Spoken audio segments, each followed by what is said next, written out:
Hello, everybody. All right, so I decided to change things up today and come outside. So yesterday we read Genesis chapter 19, and let's see. Oh, this was talking about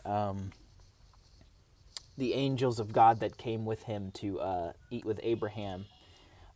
They went to Sodom and Gomorrah to scope out the place, see if there were any righteous, and save them before God destroyed Sodom and Gomorrah. And they came to Lot, and Lot invited them in, and you know, he fed them, and then all the men of Sodom and Gomorrah, or all the men of Sodom, because that's where Lot was living, came and knocked on his door asking for the two men that came to visit, came to stay with him. And they wanted to do some dirty things to them. So Lot, being the good host that he was like, no, can't do that. And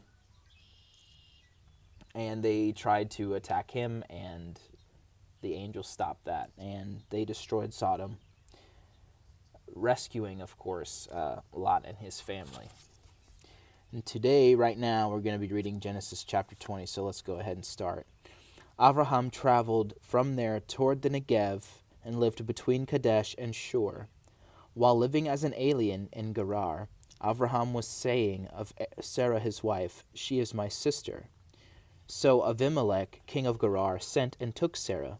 But God came to Abimelech in a dream one night and said to him, "You are about to die because of the woman you have taken, since she is someone's wife." Now Abimelech had not come near her.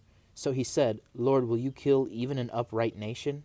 Didn't he himself say to me, 'She is my sister'? And even she herself said, 'He is my brother'? In doing this, my heart has been pure and my hands innocent." God said to him in the dream, "Yes, I know that in doing this your heart has been pure, and I too have kept you from sinning against me. This is why I didn't let you touch her. Therefore return the man's wife to him now. He is a prophet, and he will pray for you so that you will live. But if you don't return her, know that you will certainly die, you and all who belong to you." All right, so we see here that God does not play around with people going after somebody else's wife, right? Not a good thing. Not a good thing. Many of us have been guilty of that, and many of us have been redeemed through the blood of Jesus. So thank God for that. But we see here that that's not a good thing. And we also see here it's not a good thing to lie about who your spouse is to save your life, right? You are supposed to be proud of who you have decided to make yourself one with, right?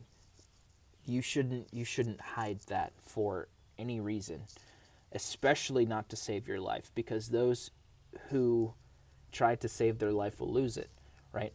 And those who give their life for Jesus' sake will have their life, and they'll have life, actually, not their life. They will have life, and they will have that life abundantly.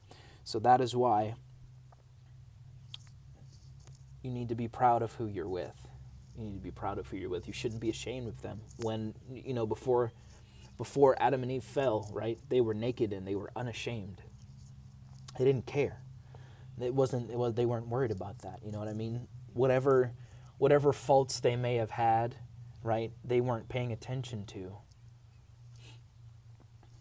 But when they ate of the fruit of the tree of the knowledge of good and evil, they found out what good and bad was. And it was good and bad to them. It wasn't what was good and bad to God. They wouldn't have even known about them had they not eaten of that tree.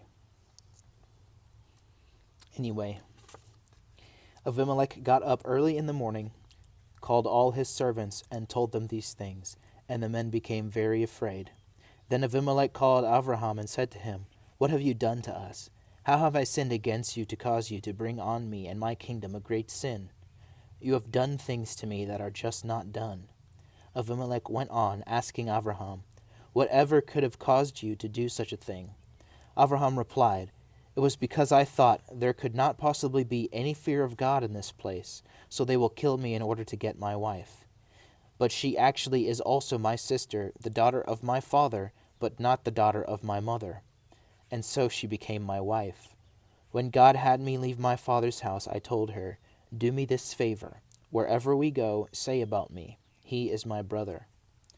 Abimelech took sheep, cattle, and male and female slaves, and gave them to Abraham, and he returned to him Sarah his wife. Then Abimelech said, 'Look, my country lies before you. Live where you like.' To Sarah he said, 'Here I have given your brother 1,000 pieces of silver, that will allay the suspicions of anyone who is with you. Before everyone you are cleared.' Abraham prayed to God, and God healed Abimelech and his wife and slave girls, so that they could have children. For Adonai had made every woman in Abimelech's household infertile on account of Sarah, Abraham's wife." So here this is kind of weird to me, right? Because, and don't take this offensively. Please don't take this offensively. But Sarah's 90 years old. If she's any in any resemblance to what women nowadays at 90 look like, and that may not be the case, and she's pulling kings still, she's gotta be like the way that they aged back then may have been different, right? But she's 89, 90 years old and still getting the attention from kings. She had to have been beautiful, dude. Like, outrageously beautiful. And that's crazy. But here we see, right, continuing on, Abraham had a fear, right? He feared that these people didn't fear God. So what did he do? He made a poor decision, right? As much as Abraham trusted God, right, and I'm sure he trusted God way more than I've ever trusted God, probably more than I will ever trust him, and that's a fault on me, right? Abraham is way more better than me at this walk that we're on. But even he had struggles, right? Even he succumbed to fear, and God still worked through him and his family. That's an example that we should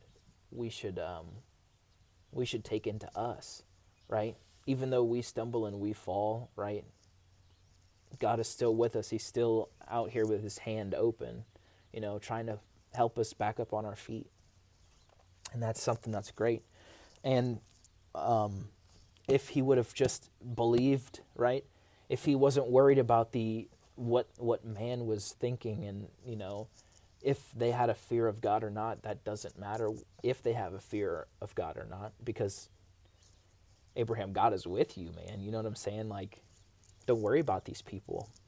And that's how we should be, right? We shouldn't worry about people and what they have to say or what they do. Don't worry about those who can only kill the flesh and can't kill the spirit. Fear the one who can throw both flesh and spirit into the lake of fire. That's what Jesus said.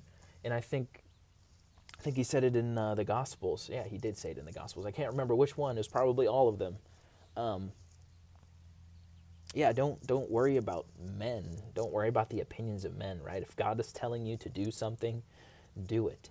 Don't question it. If it's supposed to be a test, God is going to speak to you before you do something that you're not supposed to be doing, like he will find out, like he did with Abraham, right, later on. But that was Genesis 21. Lessons to be learned here, guys and girls. If you're in a relationship, don't hide the fact that you're in a relationship. Now, make sure it is a right relationship, right? One that is God-centered, one that is between a male and a female, right? Not some kind of perversion. We see what happens when man goes after strange flesh. It's not good. It does not end up good for us. So pray for forgiveness, and live a lifestyle that proves that you have been accepted by God. And that's not just for you guys, that's also for me. I hope you guys have a wonderful day. I'm sorry it's so late. I went to bed later than I was expecting to, but it's all good because God's got us. Anyway, you guys have a great day. I'll see you later.